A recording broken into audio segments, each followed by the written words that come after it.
వెలుగులో ఉన్న ప్రకారము మనము వెలుగులో నడిచిన ఎడల ఆయన వెలుగులో ఉన్న ప్రకారం ఆయన వెలుగులో ఉన్నాడంట. ఎక్కడ ఉన్నాడంట? చీకట్లో లేడంట. రహస్యమైన ఎక్కడ జరుగుతాయి చెప్పండి? రహస్యమైన ఎక్కడ జరుగుతాయి? అందుకే ఆయన వెలుగులో ఉన్నాడంట. ఆయనలో ఏ రహస్యము లేదు గనక, ఆయన పరిశుద్ధుడు నిష్కల్మషుడు గనక ఆయన వెలుగులో ఉన్నాడంట. ఆయన వెలుగులో ఉన్న ప్రకారము మనము అన్యోన్య సహవాసము గలవారమై అన్నాడు. చూడండి, ఆయన వెలుగులోని మొట్టమొదటి స్టెప్ ఏంటిది? అన్యోన్య సహవాసము. మొట్టమొదటి స్టెప్ ఏంటిది? సహవాసము. సహవాసము అంటే సహోదరులు ఒకరితో ఒకరు కలిసి ఐక్యంగా ఉండటం. అన్యోన్య సహవాసం అంటే ఒక కుటుంబంలాగా కలిసి ఉండటం. దేవుని వాక్యం ఏది మాట్లాడినా మనల్ని సరిచేయడానికి, మనల్ని తనతో పాటు కష్టం లేని, దుఃఖం లేని, రోగము లేని, ఆకలి లేని, ప్రకృతి వైపరీత్యాలు లేని, అనగా సూర్యుడు చంద్రుడు లేని, సముద్రాలు లేని, గాలులు లేని ఒక ప్రశాంతమైన లోకానికి తీసుకువెళ్ళాలనే ఆలోచన. క్రైస్తవ జీవితం అంటే ఏమనుకుంటున్నారు మీరు? క్రైస్తవ జీవితం అంటే ఏదో అందరు గుడికి వెళ్ళి వస్తున్నారు, మసీదుకి వెళ్ళి వస్తున్నారు, మనం కూడా చర్చికి వెళ్ళి వస్తే సరిపోతుంది. పొరపడకండి. క్రైస్తవ జీవితం అనేది అసలు మొదలయ్యేది ఎప్పుడో తెలుసా? మరణించిన తర్వాత. మీకు తెలుసా ఈ విషయం? మరణించిన తర్వాత మొదలవుతుంది ఈ జీవితం. మీకు గడిచిన 2 వారాలు నేను వాక్యం చెప్పాను. కొరింథీయులకు రాసిన మొదటి పత్రిక 15వ అధ్యాయము 44వ వచనంలో ఏమని ఉందంటే, ప్రకృతి సంబంధమైన శరీరము ఉంది గనక, ప్రకృతి సంబంధమైన శరీరము అనగా ఇప్పుడు మనం చూస్తున్న ఈ శరీరము, ఈ చెయ్యి, కాళ్ళు టైం అవ్వంగానే గుర్తు చేస్తుంది ఆకలి ఆకలి ఆకలి అని. లోకంలో ఒక సామెత ఉంది, 100 చెరువులైనా పోడ్చొచ్చు కానీ కడుపును పోడ్చలేరంట. అంతేనా? ఇప్పుడు తింటే మళ్ళీ మధ్యాహ్నానికి ఆకలి అంటది, మధ్యాహ్నం తింటే నైట్కి ఆకలి అంటది, నైట్ తింటే మళ్ళీ ఉదయానికి ఆకలి అంటది, మళ్ళీ 12ంటికి అంటది, మళ్ళీ 2 గంటలకు అంటది, మళ్ళీ 4 గంటలకు అంటది. ఎందుకు ఇది ఎంత పని చేయాలి? దీనికి కలుపు ఉండదు. పోతానుంటే అరిగిస్తేది అరిగిస్తానే ఉండాలి. ఒక పెద్ద చెరువు ఉందనుకోండి, ఒక 100 ట్రక్కులు మట్టి తెస్తే బూడిపోద్ది. ఇది అలా కాదు. దీన్ని ఎందుకు అలాగ పెట్టాడు అంటే మొత్తం దీంతో ముడిపడి ఉంది మానవ బ్రతుకు. అందుకే ఏమన్నది లోకం? కోటి విద్యలు కూడు కడుపుకి. అవునా? విద్యలు కూటి కోసం, కూడేమో అంటే సంపాదించి తినడం వరకే నేర్చుకుంది ఈ లోకం. సంపాదించి కూడబెట్టుకోవడం వరకే నేర్చుకుంది ఈ లోకం. సంపాదించి మేడలు మిద్దెలు కట్టుకోవడం వరకే నేర్చుకుంది ఈ లోకం. సంపాదించి ఈ ప్రకృతి సంబంధమైన ఈ శరీరాన్ని, ఈ దేహాన్ని ఎలా పోషించాలి, ఎలా గడపాలి, దినాలు ఎలాగ ఎంజాయ్మెంట్ చేయాలి, ఎలా ఈ శరీరాన్ని సుఖపెట్టాలి అనేదే నేర్చుకుంది ఈ లోకం. అలా నేర్చుకుంటూ కొంతమంది ఒక భ్రమలో ఉండిపోయారు. ఏంటిది ఆ భ్రమ అంటే వాక్యంలో మనం చూద్దాం, అది చాలా బాగుంటుంది. యోహాను గారు రాసిన మొదటి పత్రిక 1వ అధ్యాయము 8వ వచనం దయచేసి చదవండి. మనము పాపము లేని వారమని చెప్పుకొనిన ఎడల మనలను మనమే మోసపుచ్చుకొందుము. ప్రపంచం ఈ భ్రమలో ఉండిపోయిందంట చాలామంది. కొంతమంది క్రీస్తుని అంగీకరించరు. వాళ్ళు ఏం చెబుతారు? ఒరే మార్రా, నీ పాపాలు క్షమించబడతాయి, నీతిమంతులుగా మలచబడతారంటే, నేనే పాపము చేయలా, నిప్పు లాంటి మనిషిని నేను, నిజాయితీగా ఉన్నా, ఒకరిని మోసం చేయలా, తిరగలా, చెడు తిరుగుళ్ళు, మందు దాగను, ఒకరిది దోసుకోను, నా కష్టం నేను చేసుకుని బ్రతుకుతా, ఇంకా నాకేం పాపం ఉంది? అర్థమైందా? నాకేం పాపం ఉంది అని మాట్లాడే వాళ్ళు లేకపోరు. అందుకే ఆయన ఏమంటున్నాడు?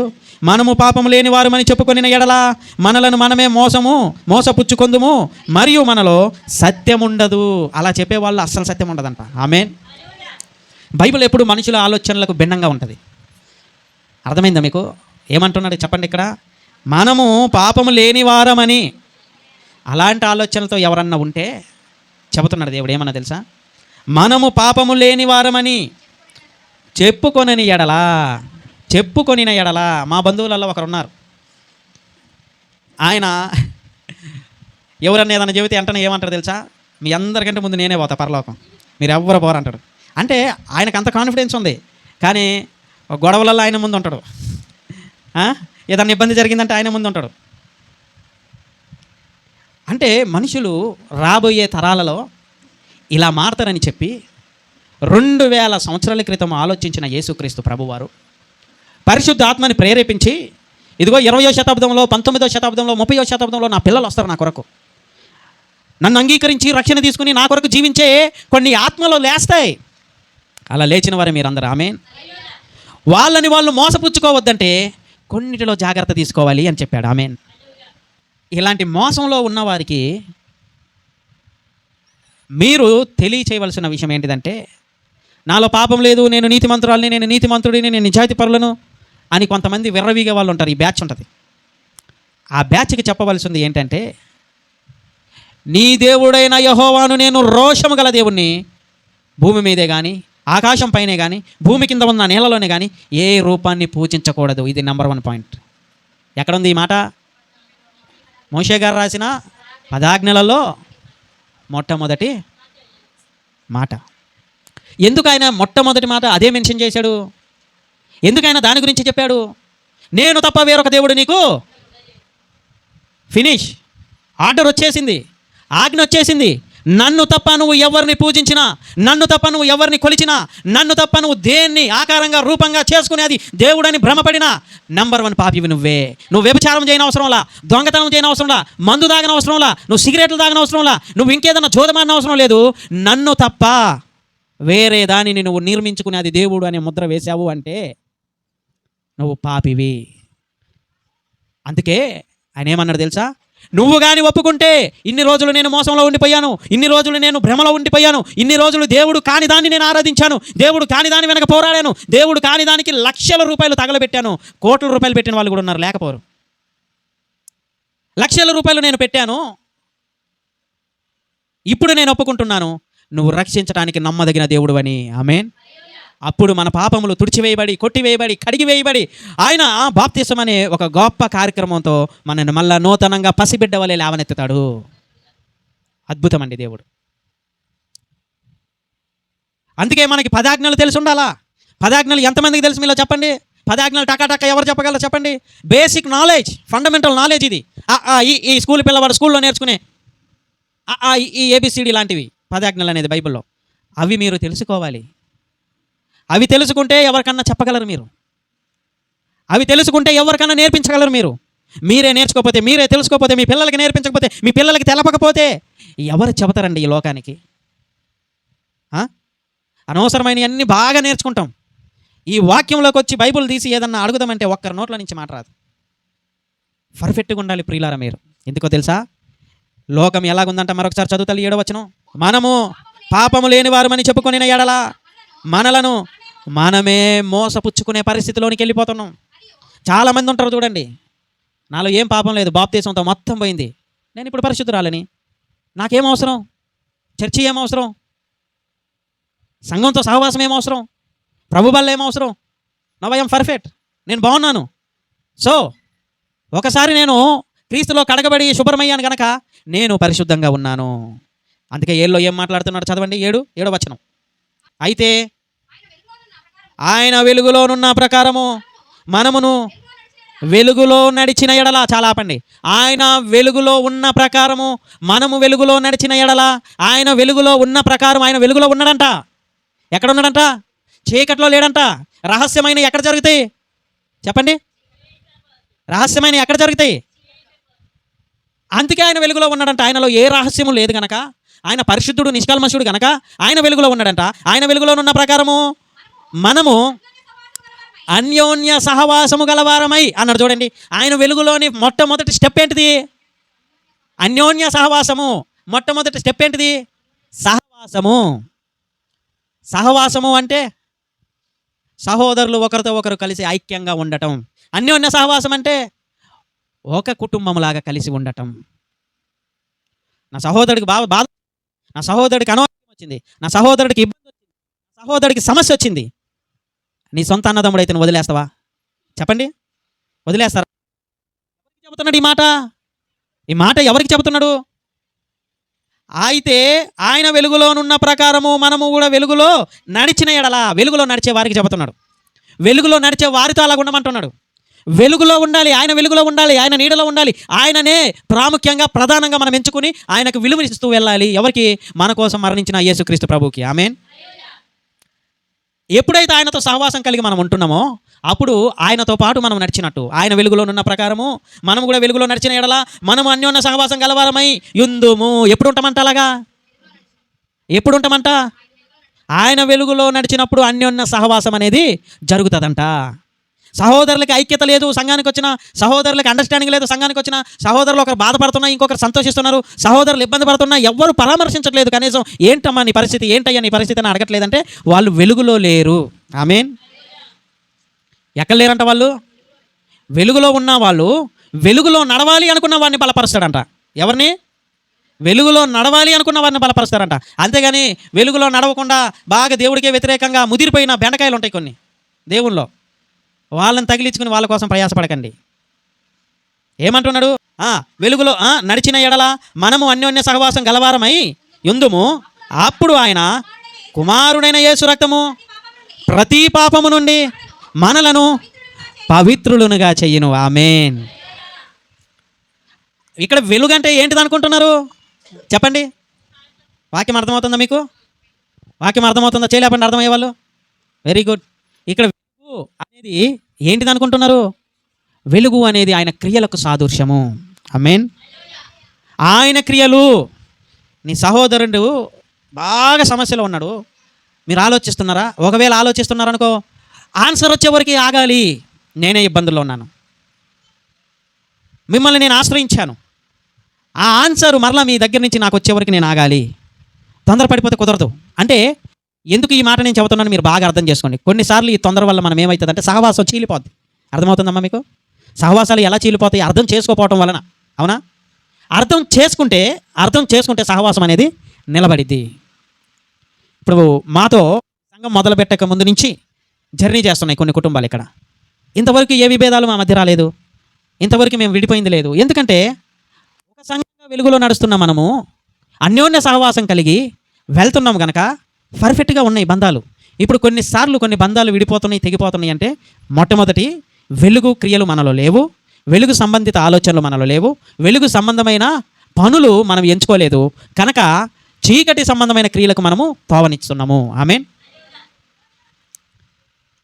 అందులో ఇలా చెడిపోయే వాళ్ళు కొంతమంది ఎవరంటే, నేను పర్ఫెక్ట్ పక్కన వాళ్ళందరూ వేస్ట్ అంటారు చూసావా, నేను కరెక్ట్ పక్కన వాళ్ళందరూ పనికి మాలిన వాళ్ళు అంటారు చూసావా. మళ్ళీ ఈ బ్యాచ్ ఒకటి ఉంది, ఆ బ్యాచ్ అంట వాళ్ళని వాళ్ళే మోసం చేసుకుంటున్నారంట. ఆమేన్. Who is judge for us? ఎవరు మనకి జడ్జి, న్యాయ నిర్ణయత ఎవరు? దేవాది దేవుడు. ఆమేన్. అందుకే ఈ మాట గొప్పగా మాట్లాడుతున్నాడు. ఏమని చూడు, వెలుగులో ఉన్న ప్రకారం మనం కూడా ఆయన వెలుగులో నడిచిన ఎడల అన్యోన్య సహవాసం గలవారమై యుందుము. అప్పుడు ఆయన కుమారుడైన యేసుక్రీస్తు రక్తం ప్రతి పాపము నుంచి. అంటే నీ అన్యోన్య సహవాసం వలన నీ సహోదరుడు పాపములు ఏమవుతున్నాయి చెప్పాలి. అప్పుడు ఆయన కుమారుడు అనగా మన తండ్రి అయిన కుమారుడు అనగా మనకి అన్నగా అనుగ్రహించబడిన అదృష్టం ఎవరు? యేసుక్రీస్తు ప్రభువు. మన అన్నైన యేసుక్రీస్తు ప్రభువు. అందుకే ఇక్కడ కుమారుడు అంటున్నాడు చూడు. ఆయన కుమారుడు అన్నాడా? ఆయన అనగా ఎవరు? పరలోకమందున్న తండ్రి. ఆయన ప్రార్థన నేర్పించాడే కొండ మీద, పరలోకమందున్న మా తండ్రి అని నేర్పించి, నేను ఇక్కడ మీతో ఏం మాట్లాడుతున్నానో, నేను ఇక్కడ మీతో ఏం ప్రస్తావిస్తున్నానో అది నా సొంతంగా చెబుతున్నది కాదు, నా తండ్రి వద్ద నుంచి నేను నేర్చుకుని వచ్చినది. అవునా? ఎన్నిసార్లు చెప్పాడు యోహాను సువార్తలో యేసుక్రీస్తు? కొన్ని వందల సార్లు మాట్లాడాడు ఈ ప్రస్తావన సువార్తలలో. సమస్తము నేను తండ్రి దగ్గర నుంచి నేర్చుకుని వచ్చినది అని. ఆయన రక్తం అంట ప్రతి పాపము నుండి మనలను పవిత్రులునుగా చెయ్యును. ఆమేన్. ఈ కళ్ళకు పట్టిన గర్వం, ఈ మనసుకు పట్టిన గర్వం, ఈ శరీరానికి పట్టిన గర్వం, నేను పరిశుద్ధుని, నేను పరిశుద్ధురాలని, నేను పవిత్రుని, నేను పవిత్రురాలని, నేను నీతిమంతురాలని, నేను నీతిమంతుని, వాళ్ళు వేస్ట్, వీళ్ళు పనికిరానోళ్ళు, వాళ్ళు పనికిరానోళ్ళు అనే గర్వం ఉంటుంది చూసావా. ఆ గర్వం నుంచి అంట రక్షించబడతారంట. ఆమేన్. ఇప్పుడు అలా రక్షించబడాలంటే ఏం కావాలి ఇక్కడ చెప్పండి? అన్యోన్య. Very good. అన్యోన్య సహవాసము. ఇప్పుడు నీకు అన్యోన్య సహవాసం ఎక్కడ దొరికింది చెప్పండి? ఎక్కడ దొరికింది? చేస్తానంటున్నారు, బాగానే ఉంది. ఎక్కడ దొరికింది? ఈ అన్యోన్యత గలవారు ఎక్కడుంటారు? వెలుగు సంబంధాలు ఎక్కడుంటారు? దేవుని మందిరములో ఆయనకు అనుకూలంగా నడుస్తుంటారు. ఆమేన్. అంటే ఇప్పుడు దేవుని మందిరానికి మీరు రెగ్యులర్గా వస్తుంటే మీతో సహవాసం ఒకరితో ఒకరు బలంగా ఉండాలంట. అన్యోన్య సహవాసం అంటే చాలా దృఢమైనది. అంతేగాని చర్చికి వచ్చినంతసేపు పలకరించుకుని వందనాలు ప్రైజులాడు, వందనాలు వందనాలు ఉన్నాయని నాలో 100 ఉన్నాయని చేయకండి ఇస్తారా? లేదు, వందనాలు. ఒకరినొకరు ప్రేమపూర్వకమైన పలకరింపు. ఆ పలకరింపు బయట ఎక్కడ కనపడినా మీకు ఉండాలండి.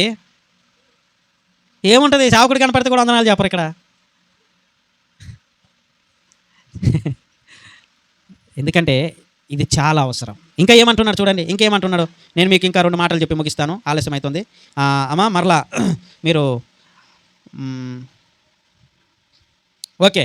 ఈ ఈ ఈ ఆలోచన గలవారు మేము అన్నిట్లో పర్ఫెక్ట్ ఉన్నాము అనుకునే వాళ్ళు యొక్క ఆలోచన ఇంకా ఎట్లా ఉంటుంది? యోహాను సువార్త 12వ అధ్యాయం 43వ వచనం దయచేసి తీయండి.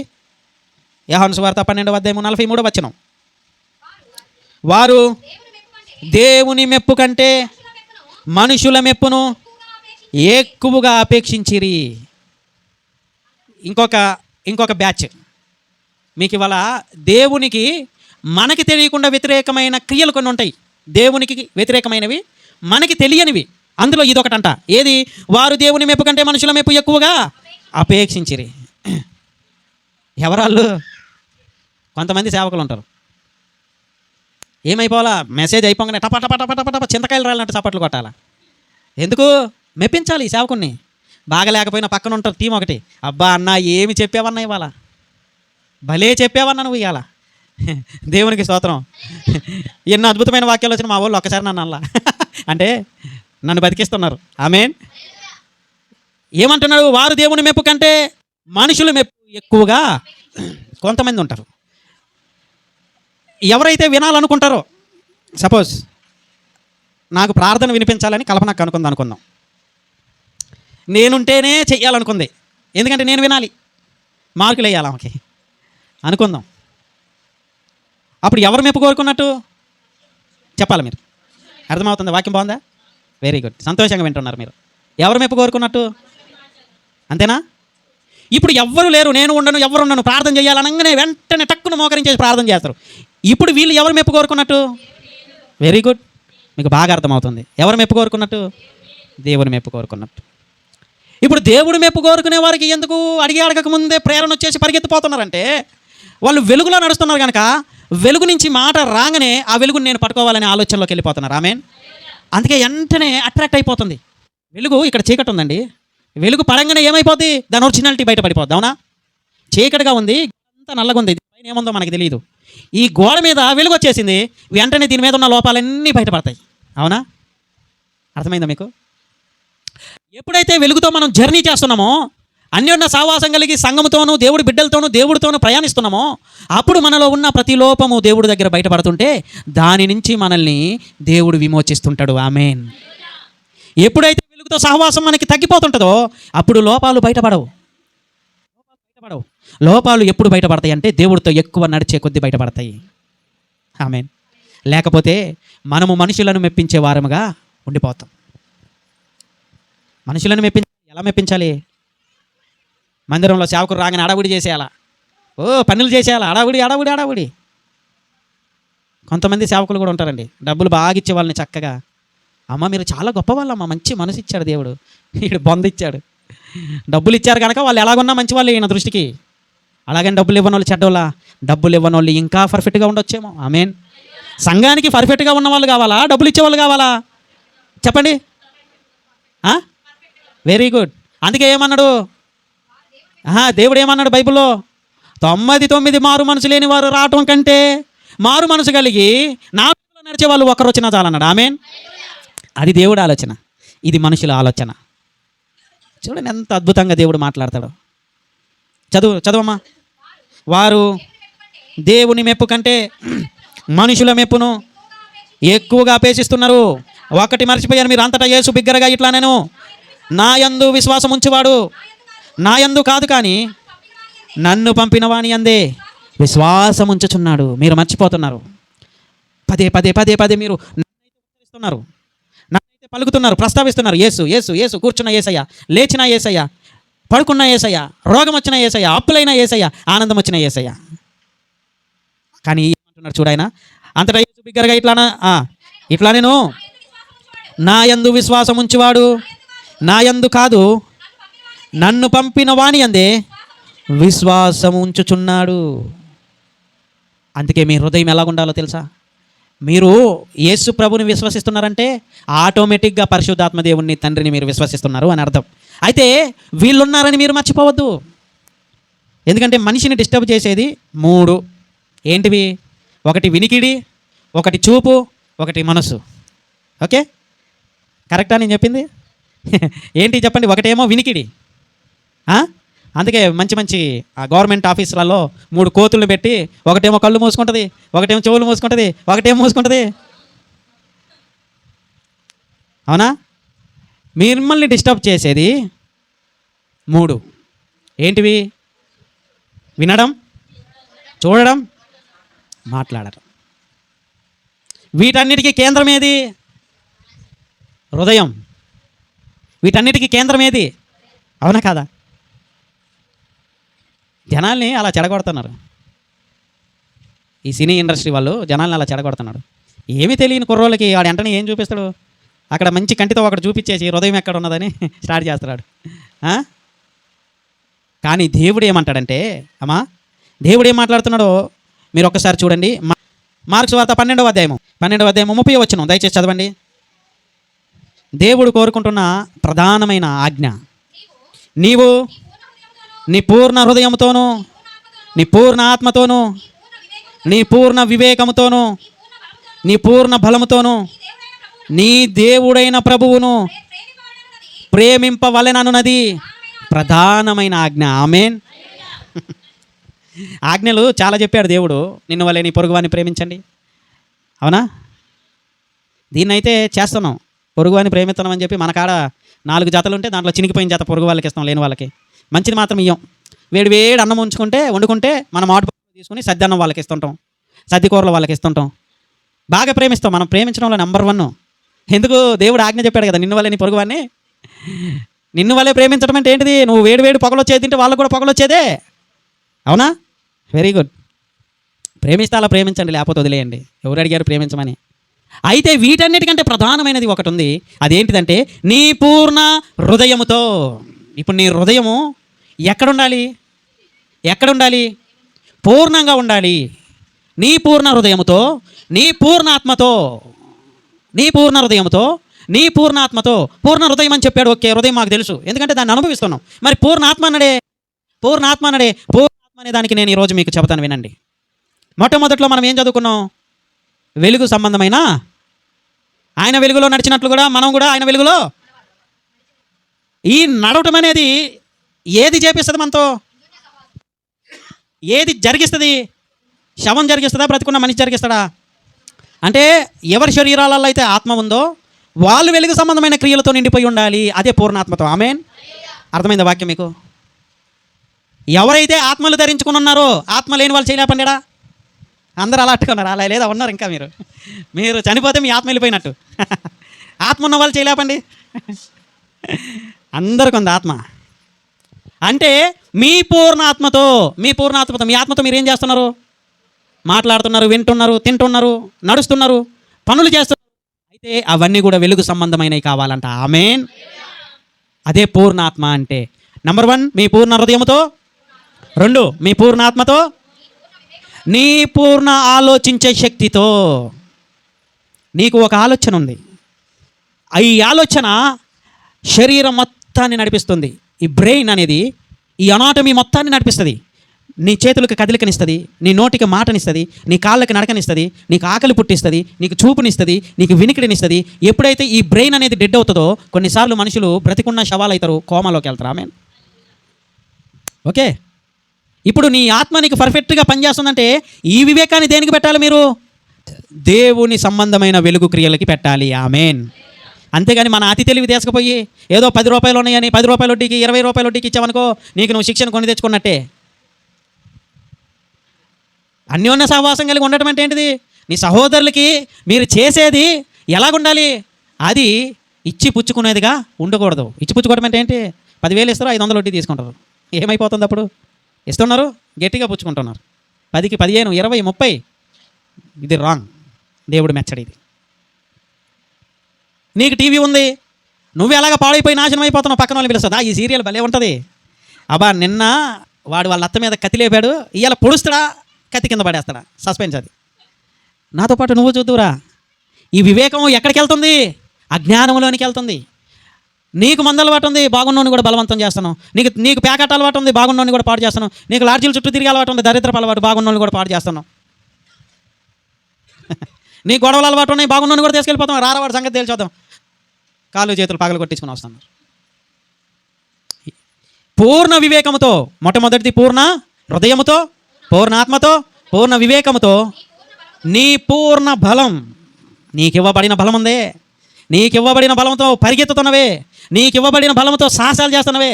బలం మొత్తం ఉడికిపోయిన తర్వాత అబ్బా నాకు బలం ఉన్నప్పుడు వేస్ట్ చేశాను, కానీ మిమ్మల్ని చూస్తుంటే నేను కానీ ఇప్పుడు ఎంగేజ్లో ఉంటే పరిగెత్తేవాడిని దేవుడి పనికి అని అనిపిస్తుంది ఎవరికైనా ముసలోళ్ళకి, ఇక్కడ కూర్చున్న వాళ్ళకి. మీరంతా నా తల్లులు తండ్రులు కదా, అందుకే స్వాతంత్రంగా అడుగుతున్నా. అనిపిస్తుందా బాబాయ్? అనిపిస్తుంది ఎప్పుడన్నా? Very good. ఈ వివేకం కోల్పోవటం వల్ల ఈ బలం ఏం చేశారు? ప్రకృతి సంబంధమైన ఈ శరీరానికి ఇచ్చేశారు. ఆమేన్. అందుకే ఆత్మ సంబంధమైన శరీరాన్ని కోల్పోయే పరిస్థితికి వచ్చింది. నీ పూర్ణ హృదయముతో, పూర్ణ ఆత్మతో, పూర్ణ వివేకముతో, పూర్ణ బలముతో నీ దేవుడైన ప్రభువును, ప్రభువు అంటే ఎవరు?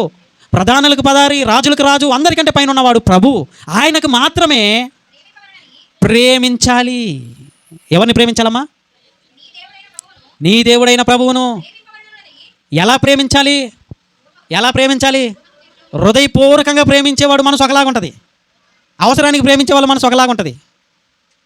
హృదయపూర్వకంగా ప్రేమించే మనసు ఎప్పుడు మేలు కోరుకుంటుంది, అవసరానికి ప్రేమించే మనసు కీడు కోరుకుంటుంది. ఇప్పుడు హృదయపూర్వకంగా ఆయన మనల్ని ప్రేమిస్తున్నాడు కనుక మనం మేలు కోరుకుని యేసుక్రీస్తుని బలిగా ఇచ్చాడు. ఇప్పుడు హృదయపూర్వకంగా మనం కానీ ప్రేమిస్తే ఈ లోకాన్ని మొత్తం మనము వ్యతిరేకించి ఆయనను మాత్రమే అంగీకరించాలి. నెక్స్ట్ పూర్ణ ఆత్మతోను, ఈ ఆత్మతో, పూర్ణ ఆత్మతో ఆయనని ప్రేమించాలంట. అంటే ఆయనను ఎప్పుడు ప్రేమిస్తాం? పూర్ణాత్మతో ఎప్పుడు ప్రేమిస్తాం? సమస్తం ఆయన ద్వారా మాకు అనుగ్రహించబడింది అన్న ఆలోచన ఉన్నప్పుడే. కొంతమంది చూడండి, ప్లేట్ ముందుకు వస్తే సప సప సప సప సప లాగేస్తుంటారు, కానీ ప్రభానికి స్తోత్రం అయ్యా నువ్వు ఇచ్చావు నన్ను మాట కూడా రాదండి. కృతజ్ఞత లేని వాళ్ళు వీళ్ళు. అందుకే ఆహారం మింగినట్లుగా ప్రార్థించకుండా, ప్రభువుకి ప్రార్థించకుండా ఆహారం మింగినట్లుగా నా జనులను మింగుతురా అని కీర్తనల గ్రంథంలో మాట్లాడతాడు. అంటే కృతజ్ఞత ఇది. మనం ఎవరికైనా వస్తువు ఇచ్చినప్పుడు ఏం చెబుతాం? థ్యాంక్ యూ సో మచ్, మంచి అవసరానికి ఇచ్చారు. కానీ ఆయన అంత కష్టపడి నీకు ప్రతి దినము సిద్ధం చేస్తే, ప్రభా నీకు వందనాలు ఆయన, మీరు లేకపోతే ఈ 4000 లోపలికి వెళ్ళే కాదు. ఆరోగ్యం ఇచ్చావు, సూర్యుని ఇచ్చావు పని చేసుకోవడానికి, చంద్రుని ఇచ్చావు నన్ను నిద్రపుచ్చడానికి, మరలా అవయవాలు రిపేర్ చేయడానికి చల్లని వాతావరణాన్ని ఇచ్చావు. ఇదిగో మరలా లేచి సంతోషంగా తింటున్నాను. నిజంగా ఒక్కొక్కరు దరిద్రం ఏందో కానీ అన్నం తీసుకునేందే. ఎవరన్నా మొక్కుతారా ఇక్కడ? చేయలేపండి. ఎవరికి లేదా? చేయగాకండి. ఎవడన్నా చేసినా కొద్దిగా చెప్పండి జ్ఞానం. ఒరే ప్రభువుకు స్తుతులు చెల్లించండి. క్రైస్తవ కుటుంబాలలో కూడా అండి నేను చాలామందిని చూశాను. వాడు అన్నం తీస్తాడు, కళ్ళకద్దుకునే బదులు ఆ కళ్ళలో ఒక ముద్ద పెట్టుకుంటే అయిపోతుందిగా. దేవుడు బాగా గుర్తొస్తాడు వాడికి.